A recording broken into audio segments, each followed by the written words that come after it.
PCP Notícias.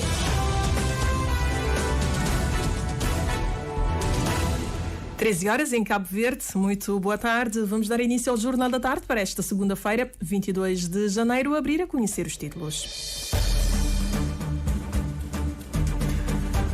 Secretário de Estado norte-americano Antony Blinken, de visita a Cabo Verde, agradece o arquipélago pela voz sonante de princípios na arena internacional.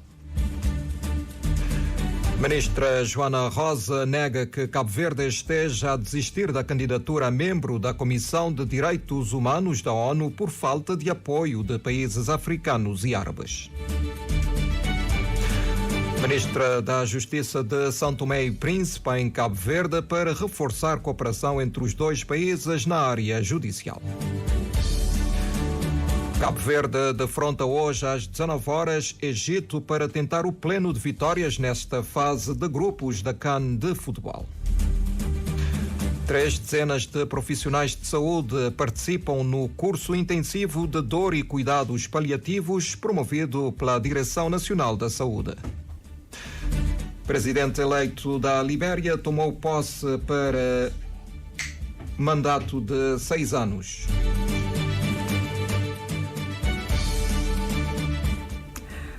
Estas e outras notícias para conferir neste jornal, edição e apresentação de Humberto Santos.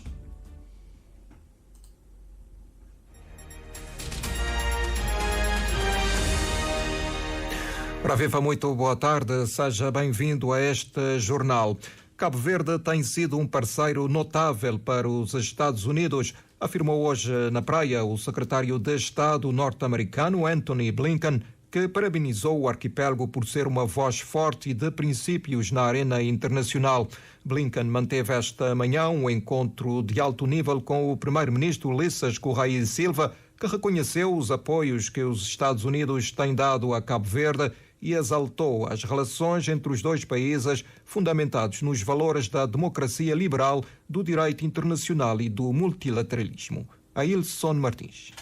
O primeiro-ministro começou por sublinhar os valores da democracia, boa governança, respeito pelos direitos humanos e defesa da dignidade humana comuns aos dois países. Ulisses Correia e Silva destaca que a história, a diáspora e os valores são os alicerces das relações entre os Estados Unidos da América e Cabo Verde. De uma forma geral, nas relações externas de Cabo Verde, este país guia-se pela defesa de valores da democracia liberal, do direito internacional, do multilateralismo e guiamos-nos também pela previsibilidade, consistência e confiança nas relações com os nossos parceiros.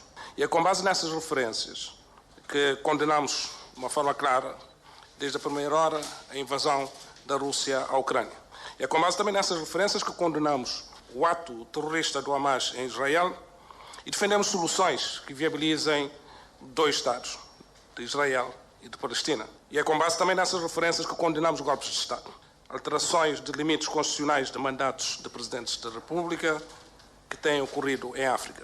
Definimos de uma forma clara e explícita os Estados Unidos da América, o Brasil, a União Europeia e o Reino Unido como parceiros estratégicos para a defesa e segurança. Ulisses Correia e Silva reconheceu o apoio dos Estados Unidos da América no combate à Covid-19 e frisou o Compacto de Millennium Challenge Account como uma distinção importante para Cabo Verde. Gostaria de sublinhar também o importante investimento que está em curso da nova chancelaria da Embaixada dos Estados Unidos da América em Cabo Verde e aqui na praia. Eu gostaria também de reconhecer o programa de parceria com o National Guard do Estado de New Hampshire, na capacitação e assistência técnica da nossa Guarda Costeira. E queremos reforçar as nossas relações ao nível do diálogo político e diplomático, ao nível da atração de investimentos e exportação, da formação, ciência e tecnologia. O secretário de Estado norte-americano Antony Blinken destacou Cabo Verde como um parceiro notável para os Estados Unidos. E tenho de lhe agradecer profundamente pela voz forte e de princípios que Cabo Verde trouxe às conversações internacionais, às discussões internacionais, ao trabalho internacional das Nações Unidas e fora dela. Vemos isto em algumas das questões muito difíceis que o senhor abordou a partir de uma posição de princípio, incluindo a agressão da Rússia contra a Ucrânia. E estamos gratos pela nossa nova parceria para a cooperação atlântica, onde Cabo Verde está a desempenhar um papel de liderança.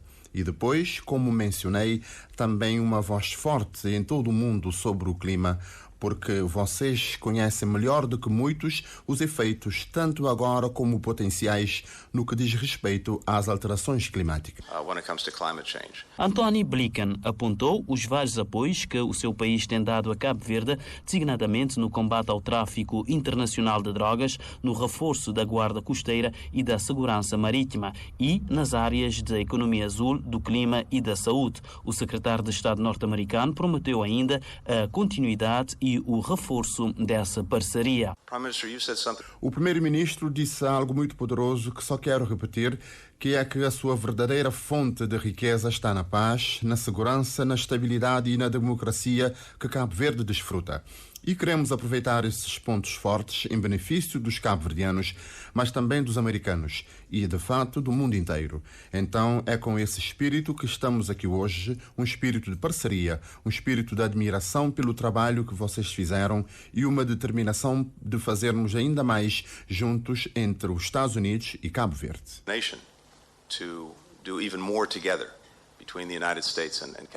O secretário de Estado norte-americano, Anthony Blinken, terminou parabenizando Cabo Verde por chegar às oitavas de final da Copa Africana, sublinhando que está torcendo pelo nosso país. Já agora, os Tubarões Jesus já têm um adepto no CAN. Anthony Blinken visitou ainda o Porto da Praia, infraestrutura que beneficiou do financiamento do Millennium Challenge Corporation. O secretário de Estado norte-americano passa por Cabo Verde, enquadrado no périplo ao continente africano, que se prolonga até sexta-feira e que o leva ainda a Côte d'Ivoire, Nigéria e Angola. A possibilidade de Cabo Verde não avançar com a candidatura a membro do Conselho de Direitos Humanos da ONU não tem que ver com a falta de apoios de países africanos e árabes devido às abstenções de Cabo Verde na votação de resoluções que pediam um cessar-fogo humanitário na faixa de Gaza. Quem o diz é a Ministra da Justiça, Joana Rosa.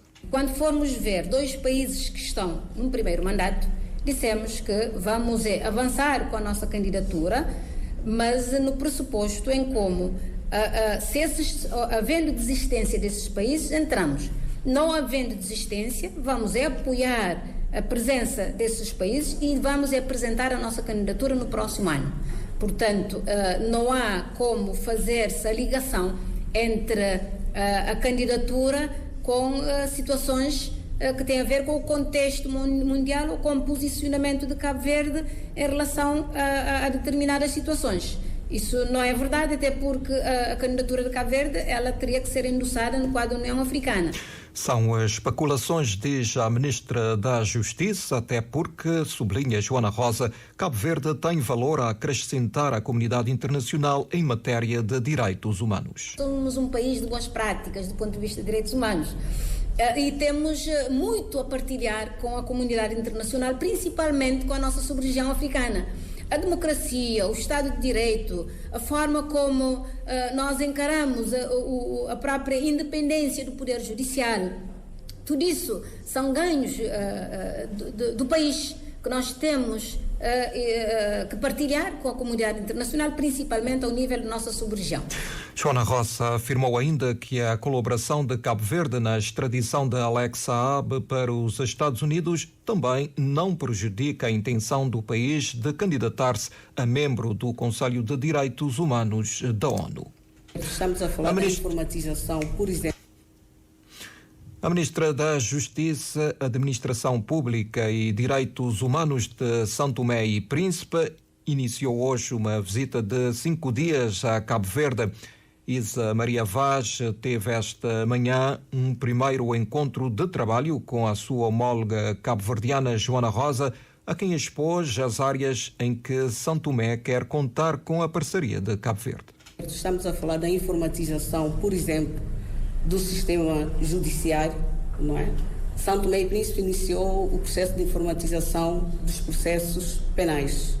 E nós sabemos que Cabo Verde iniciou tanto penal como civil. Então, é interessante para São Tomé e Príncipe poder contar com a colaboração de Cabo Verde na área da informatização do sistema judiciário. Falamos também das áreas que têm a ver com a reforma do quadro legal. Nós estamos, nesse momento, em São Tomé, a rever todo o quadro legal da organização e funcionamento do sistema judiciário, incluindo os estatutos. E, nesta matéria, podemos contar com a experiência também, o olhar sobre o que foi feito e os ganhos, aquilo que pode ser a melhor opção ou a opção a ser evitada. Registro notariado é outro setor em que São Tomé e Príncipe quer reforçar a cooperação com Cabo Verde, porquanto, sublinha Isa Vaz, o país tem um percurso no processo de informatização visando a emissão de bilhetes de identidade digitais. Expectativas da governante santomense que garante Joana Rosa, Cabo Verde está disponível a atender.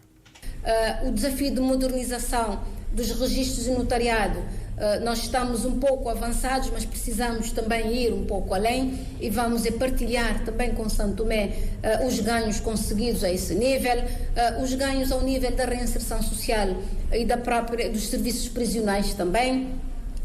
Estamos a partilhar esses ganhos com São Tomé e também conhecer aquilo que é a realidade de São Tomé em relação a esta matéria. Portanto, o objetivo comum é de nós reforçarmos a cooperação na medida do possível, daquilo que são as necessidades tanto de São Tomé quanto também de Cabo Verde em relação àquilo que é o setor da justiça.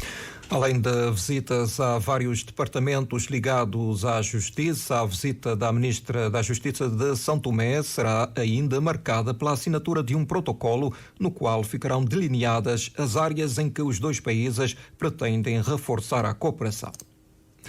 Os serviços de aterragem e descolagem dos voos da TICV operados pela Bestfly vão continuar a ser prestados pela Cabo Verde Airports, apesar da anunciada suspensão a partir de hoje pela acumulação de dívidas, conforme um comunicado da concessionária dos aeroportos distribuído à imprensa sábado passado. O vice-primeiro-ministro e ministro das Finanças, Olavo Correia, deixa entender a intervenção do governo para evitar a paralisação das ligações aéreas entre as ilhas. Não, isso são questões que têm a ver com dívidas entre duas empresas, mas será seguramente resolvida e seguramente não haverá nenhuma disrupção em relação aos serviços de transportes. As questões estão a ser devidamente equacionadas, liderar a pensão do Ministro dos Transportes, o meu colega Carlos Santos, e o Governo tudo fará, como é óbvio, aquilo que estiver ao seu alcance, porque se trata de duas empresas privadas, mas naquilo que for da responsabilidade do Governo, tudo faremos para que tudo continue normal e com toda a normalidade em Cabo Verde. Os contornos das negociações entre a Cabo Verde Airports e a TICV são desconhecidos e nem se sabe se a esta altura a companhia aérea terá liquidado a totalidade ou parte da dívida. O certo é que a Cabo Verde Airports refere que as medidas de suspensão de serviço, que também abrangem a Air Senegal, visam travar o aumento insustentável das avultadas quantias em dívida pelas duas companhias aéreas, mais ainda que nenhuma está a respeitar as contrapropostas de pagamento enviadas pelas próprias companhias. Outras notícias neste Jornal da Tarde da Rádio de Cabo Verde. A Comissão Política Regional do PAICV considera falsas e ridículas as declarações proferidas pelo responsável do MPD e deputado nacional em conferência de imprensa, Filipe Santos, que demonstrou total desconhecimento da realidade de São Filipe e da Ilha do Fogo.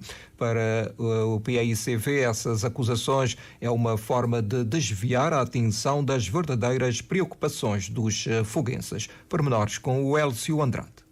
Luís Nunes, presidente da Comissão Política Regional do PAICV, alega que as declarações do MPD leva-os a pensar que aquele responsável partidário se está a olhar ao espelho, caracterizando a governação do MPD na Câmara de São Felipe no mandato anterior, que foi marcada pela má gestão e por causa disso levou um cartão vermelho dos são filipenses. Transparência, legalidade e prestação de contas têm sido os princípios pelos quais a equipa liderada por Nuías Silva se tem pautado e que resgataram a autarquia das más práticas da anterior gestão do MPD.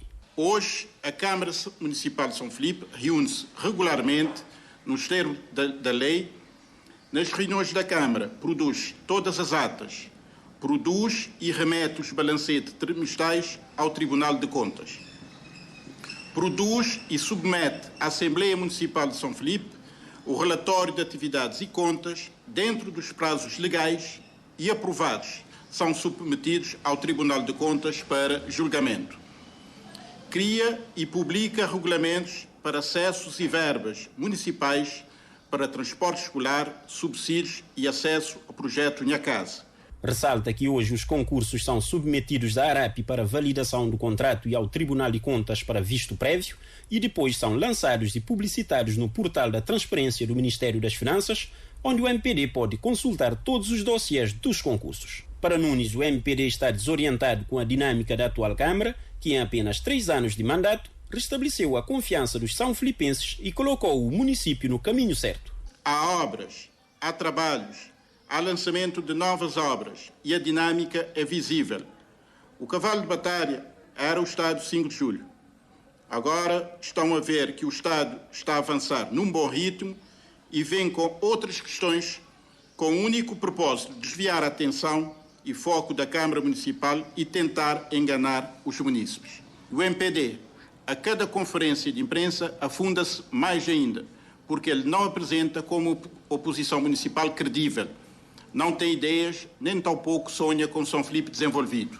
O PAICV entende que este posicionamento do MPD, fogo, como uma fuga em frente, numa tentativa vã de desviar a atenção das verdadeiras preocupações dos foguenses e do falhanço total do governo para com a Ilha do Fogo. Remata dizendo que os foguenses gostariam de ouvir o responsável do MPD a exigir do governo a resolução de problemas que afetam a ilha, como o deficiente fornecimento de energia, a falta de transportes e de areia para construção, e não estar a brincar de política com conferências de imprensa ridículas e sem sentido.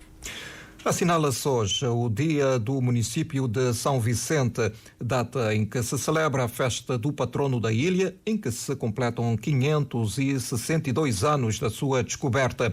A vertente religiosa, a Eucaristia Festiva, foi celebrada esta manhã pelo Bispo da Diocese de Mindelo, Dom Hildo Fortes, que na sua mensagem referiu aos cristãos perseguidos, às pessoas que vivem na solidão e à necessidade de acreditar no amor para se ser feliz. Patrícia Martins.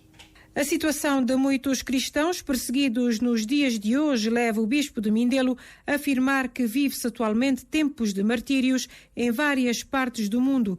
Por isso, diz Dom Hildo Fortes, os mártires não são uma realidade do passado. Os nossos mártires, os nossos santos, não são propriamente assim um arquivo morto que está lá arrumado, mas são vidas que hoje continuam a falar. Pela sua palavra, pelo seu testemunho. Não é por acaso que passados estes séculos todos, desde o século IV até hoje, nós continuamos a celebrar São Vicente. Portanto, se não tivesse nada a dizer, já não continuava a celebrar. E a segunda coisa é que nós estamos no século XXI. E o século XXI tem tido muitos mártires. Só no ano passado, estima-se que terá havido 5.600 mártires, sobretudo na Ásia e na África. Também, atualmente, a gente sabe, na Nicarágua, tanto cristãos perseguidos. 100 e muitos mil igrejas destruídas. Isso por causa do fundamentalismo islâmico, por um lado, os regimes ditadores, por outros, os nacionalismos religiosos. Portanto, há muitos fatores que têm levado a isso. A própria corrupção, onde há gente que, por defender a verdade e a justiça, são incómodos, são tidos como contra. Portanto, por isso é que hoje nós estamos num tempo de martírios, e grandes martírios. E muitas vezes são silenciados. Os noticiários noticiam aquilo que se vende, não é?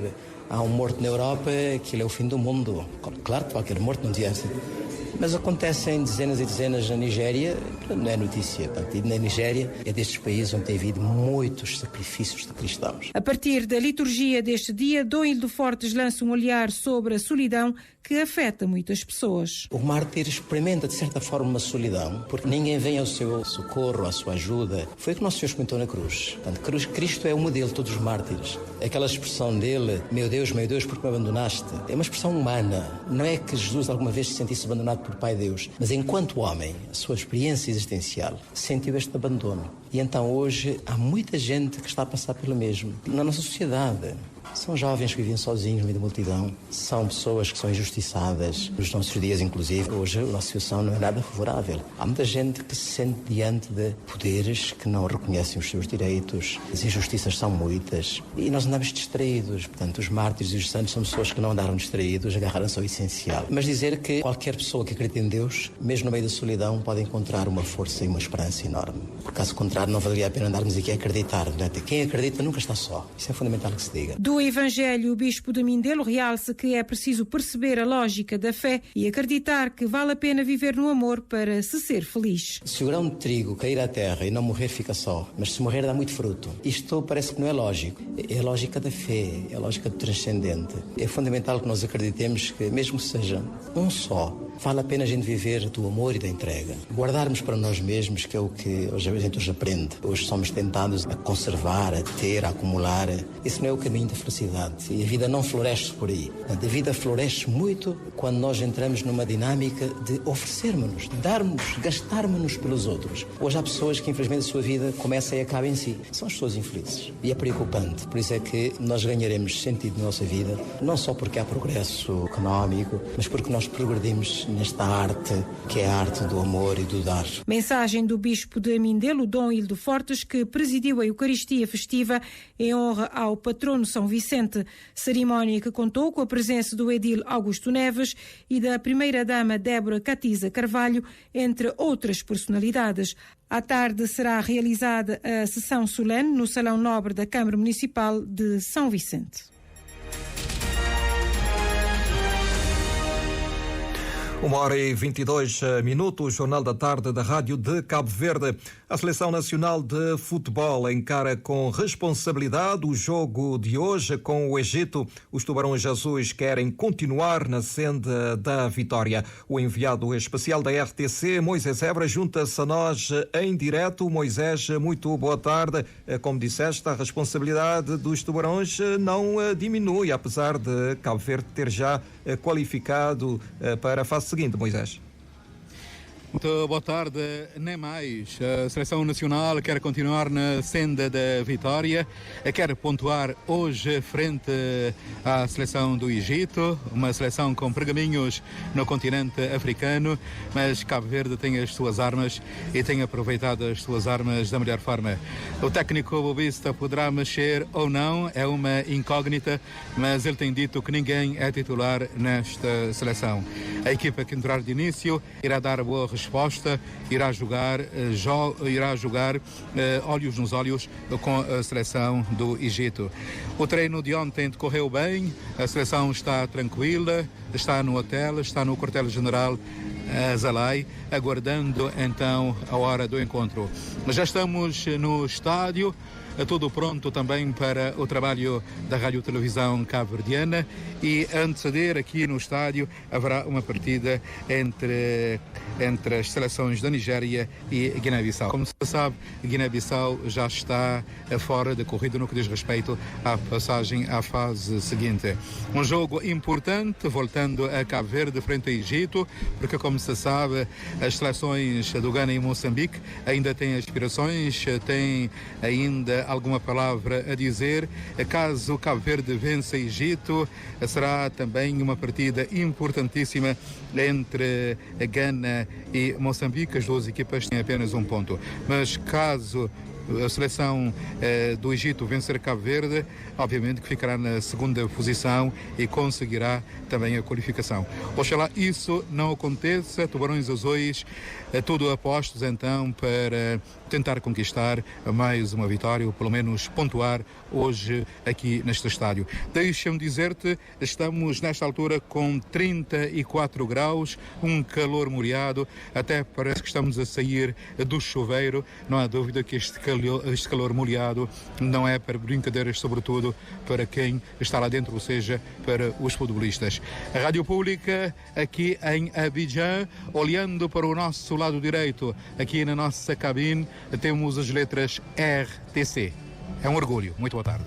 Muito orgulho, Moisés Évora, a RTC, portanto, a acompanhar esses jogos e também a trazer o orgulho de Cabo Verde, a levar o orgulho de Cabo Verde a todas as nossas casas. Hoje é às 19 horas que vamos torcer pela seleção de todos nós.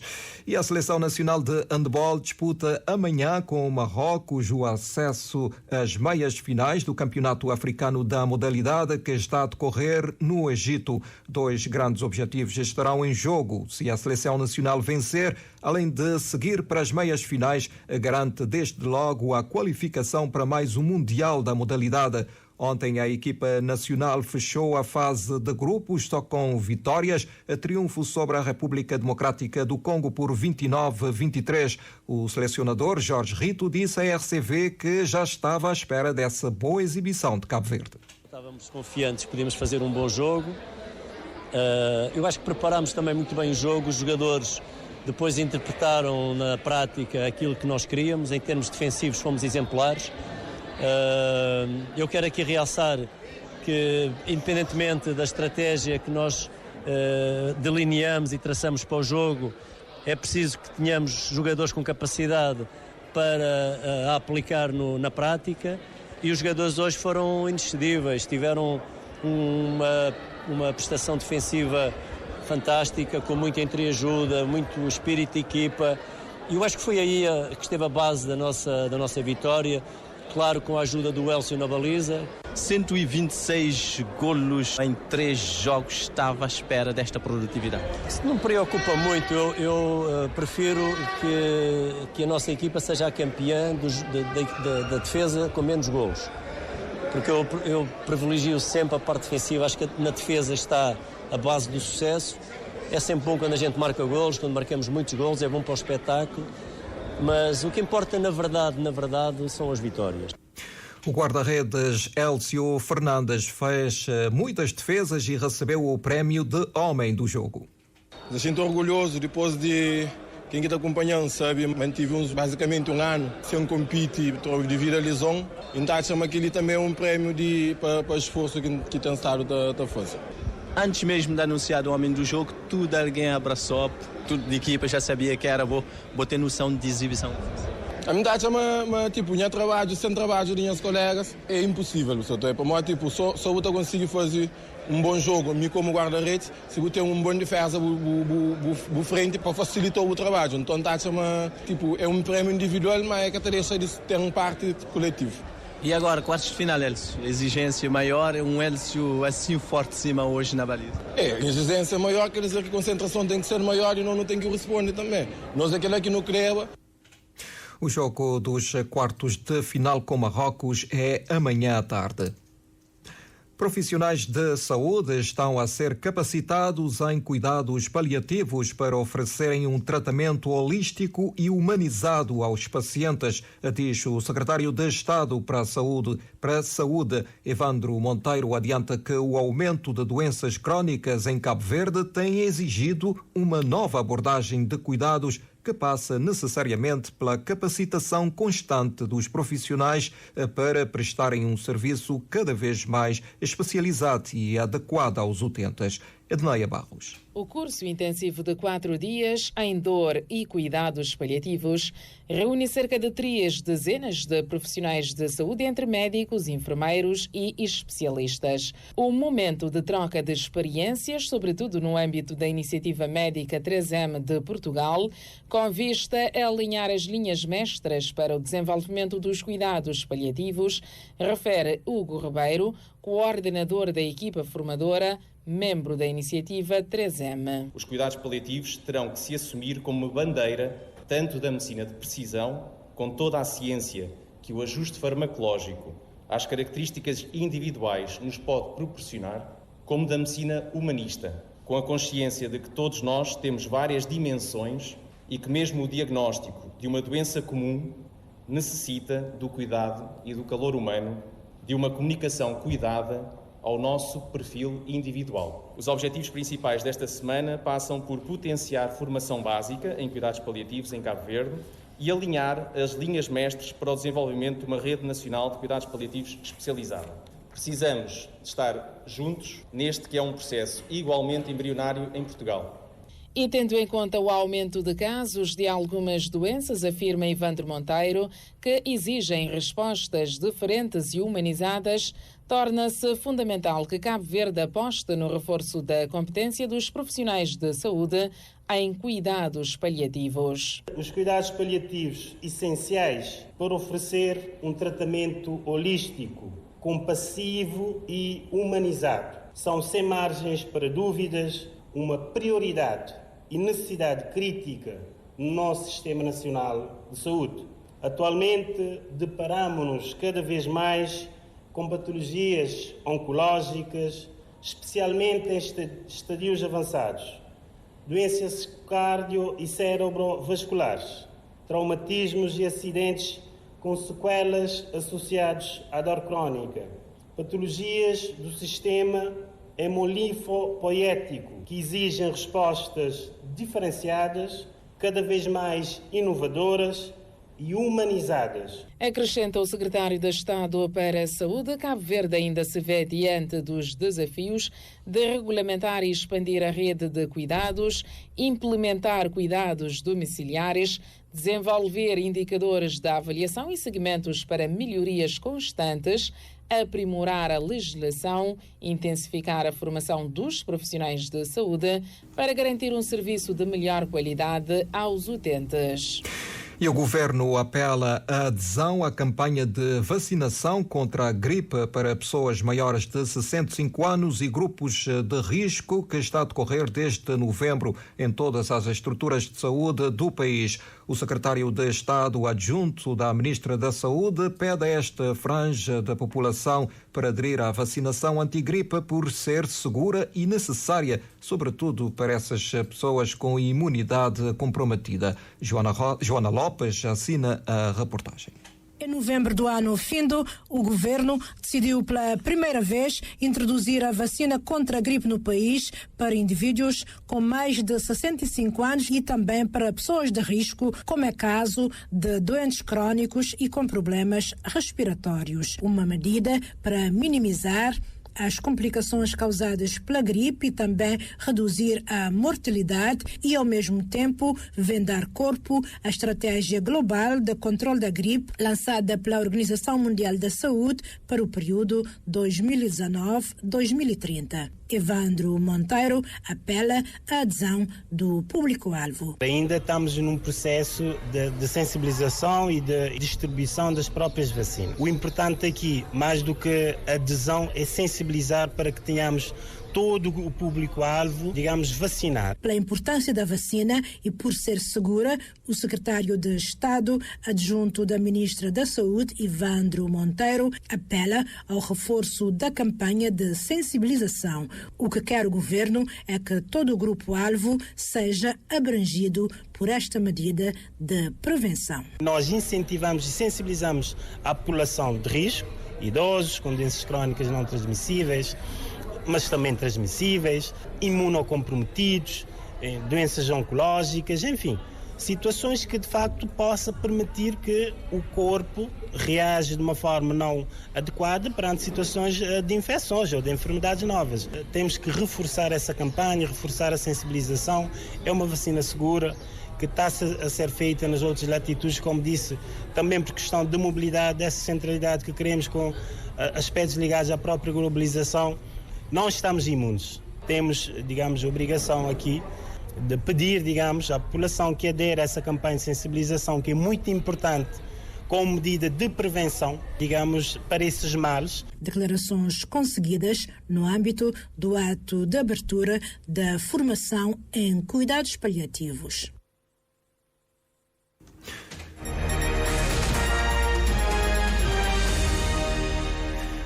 Na atualidade internacional, o presidente eleito da Libéria tomou posse hoje em Monróvia para um mandato de 6 anos, num contexto de pobreza e corrupção, após a sua vitória no final de novembro sobre a antiga estrela do futebol, George Weah.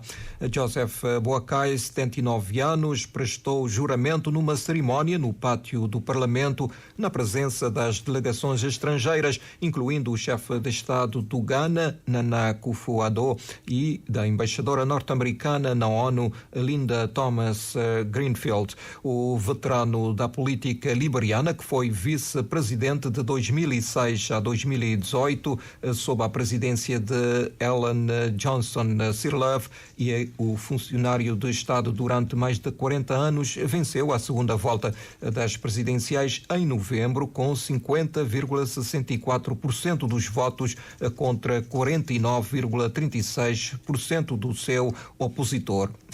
A Organização Internacional para as Migrações lançou hoje o primeiro apelo global de financiamento para 2024 no valor de 7,9 mil milhões de dólares para enfrentar os desafios impostos por múltiplas crises. O financiamento agora pedido irá permitir à organização apoiar quase 140 milhões de pessoas, incluindo pessoas deslocadas internamente e as comunidades locais que as acolhem, afirmou a agência da ONU num comunicado. O projeto Migrantes Desaparecidos, coordenado pela Organização Internacional para as Migrações, aponta que pelo menos 60 mil pessoas morreram ou desapareceram em rotas migratórias irregulares e perigosas nos últimos 9 anos.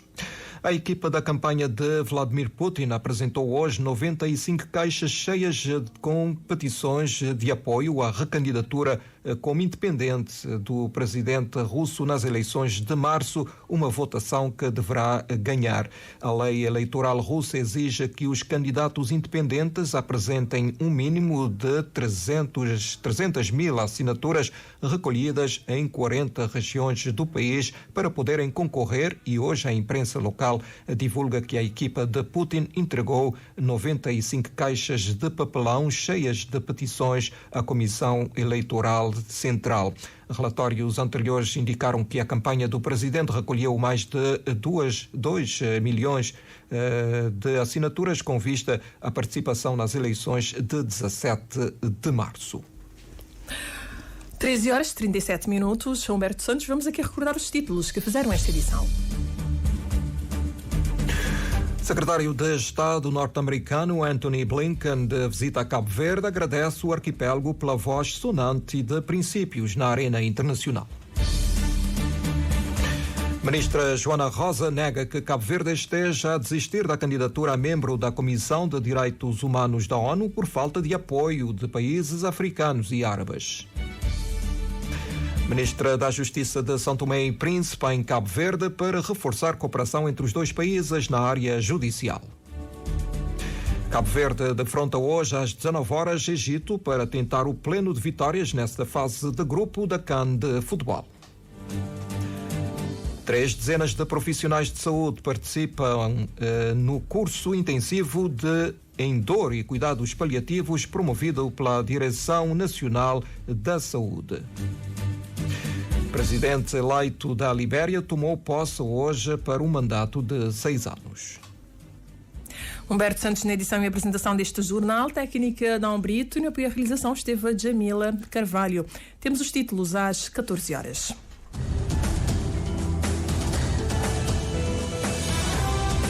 Mais informações em www.rtc.cv e na aplicação RTC Mobile. RCV, o rigor da notícia e o melhor da informação a cada hora.